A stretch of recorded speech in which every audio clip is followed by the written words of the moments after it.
పాపే మా Jeevan Jyoti serial star మాలో మధ్యాహ్నం 12 గంటలకి సక్సెస్ఫుల్ గా ప్రేక్షకులని అలరిస్తోంది. ప్రస్తుతం పాపే మా జీవన జ్యోతి సీరియల్లో ఆదిత్య కుట్టి ఇద్దరు ఒకటయ్యారు అనుకునే సమయానికి కథలో మళ్ళీ మలుపు తిప్పారు. మళ్ళీ కథని మొదటికి తీసుకొచ్చారు.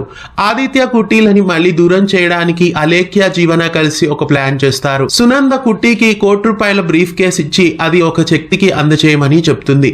అయితే ఆ డబ్బులకి సరైన డాక్యుమెంట్స్ ఉండవు. కాబట్టి ఇదే అదనుగా చేసుకుని ఐటీ ఆఫీసర్లని ఆఫీస్ కి వచ్చేలాగా చేసి అదే సమయంలో కుట్టిని కూడా ఆఫీస్ కి వచ్చేలాగా జీవన అలేఖ్య చేస్తారు. అలా ఇన్కమ్ ట్యాక్స్ ఆఫీసర్లకి ఆ ₹1,00,00,000 బ్లాక్ మనీ అని తేలుతుంది.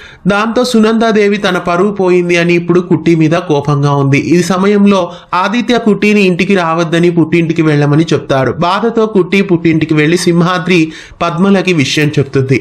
ఇక రాబోయే ఎపిసోడ్స్ లో ఏం జరుగుతుంది అనే విషయానికి వస్తే, సింహాద్రి కూతురి పట్ల సునంద ప్రవర్తించిన తీరుకి సునందని నోటికొచ్చినట్లు తాగేసొచ్చి మాట్లాడతాడు. వాచ్మెన్ ని పిలిపించి సునంద బయటికి తోసేయమని చెప్తుంది. అదే సమయంలో పద్మమ్మ అక్కడికి వచ్చి నీకంటే రాబందే నయం అని పద్మమ్మ సునందాదేవిని అంటుంది. దాంతో సునందాదేవి పద్మమ్మ చెంప పగలగొడుతుంది.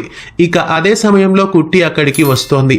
ఇక బీభత్సం ఏదో జరుగుతుంది అనే అనిపిస్తోంది. మొత్తానికి జీవన అలేఖ్య చేసిన పనికి ఇప్పుడు కుట్టి జీవితం మళ్ళీ కష్టాల్లో పడనుంది. మళ్ళీ ఇప్పుడు ఆదిత్య కుట్టిల మధ్య ఎడబాటు మొదలైనట్లు తెలుస్తోంది. మరి సమస్యలన్నీ తొలగిపోయి జీవన అలేఖ్యే దీనంతటికీ కారణమని సునంద తెలుసుకునేటప్పుడు ఈ సమస్యని పెద్దది చేసి చాలా వరకే సాగదీసేలాగానే అనిపిస్తోంది. మళ్ళీ కుట్టి ఆనందీలు కలిసేదెప్పుడు, ఇప్పుడప్పుడే వీళ్ళు కలవరు, ఈ సీరియల్ అప్పుడే అవ్వదు అనే అనిపిస్తోంది.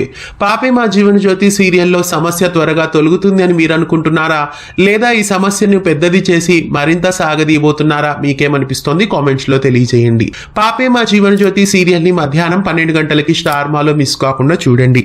ఇలాంటి మరెన్నో అప్డేట్స్ కోసం ఛానల్ ని సబ్స్క్రైబ్ చేసి పక్కనే ఉన్న బెల్ ఐకాన్ ని యాక్టివేట్ చేయండి.